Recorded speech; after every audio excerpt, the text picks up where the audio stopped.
Our next value is professional development, and this one is a hard one to talk about.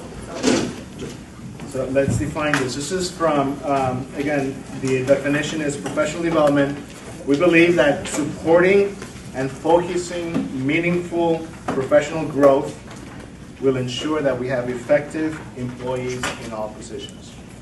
It's a good aspiration to have, isn't it?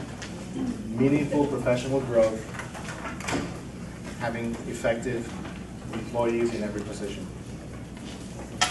And look at the effect size of professional development when done correctly. 0.62. That's, remember 0.4 is a difference that makes a difference. But to get to a 0.62, this is what you need. The professional development, this is why it's hard to talk about this, has to be, the most impactful has to be observation of actual classroom methods, number one. Number two, micro-teaching. And micro-teaching means this: conducting lessons with students, reflecting on those lessons. And I want you to see the effect size of micro-teaching.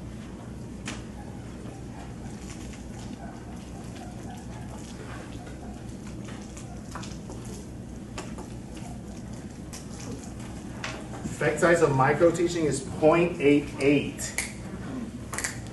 You see, a few years ago when we said we're going to do the lab site, we were trying to go to micro-teaching.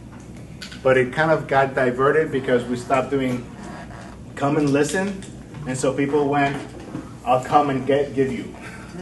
And those lab sites never really, in some places it worked the way it was designed, but in some places it didn't. So observation of actual classroom methods, micro-teaching, video and audio feedback. So if I listen to this, if I look at this videotape, and I begin to reflect on my own speaking abilities and performance, I can learn, right? And that's the value of National Board Certification. That's why we're pushing that, because teachers have to be reflective of their practice, observe themselves, improve their practice, and then practice. You got to practice to get better. The lowest effect in terms of professional development is what we've done today, pretty much. Seriously. Discussion, lectures, games and simulations, and guided field trips. Those are the least in terms of improving practice. They're good at creating awareness, but how much awareness do you need to get?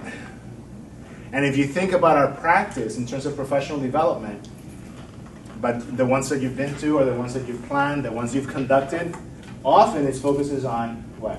Discussion, lecture, jigsaw, reading, those kinds of things. And here's something that I learned reading at Visible Learning. The highest effect of professional development happens when you have vertical articulated teams. So when you have high school teachers and elementary teachers, middle school teachers, when you have that articulation, because it's really hard to do that because people come in with different perspectives. But when you really do this kind of work, looking at classroom practice, people are going to learn, and that's the most effective. So here's the challenge for us as we reflect. This was a really short one, but here's the hard one.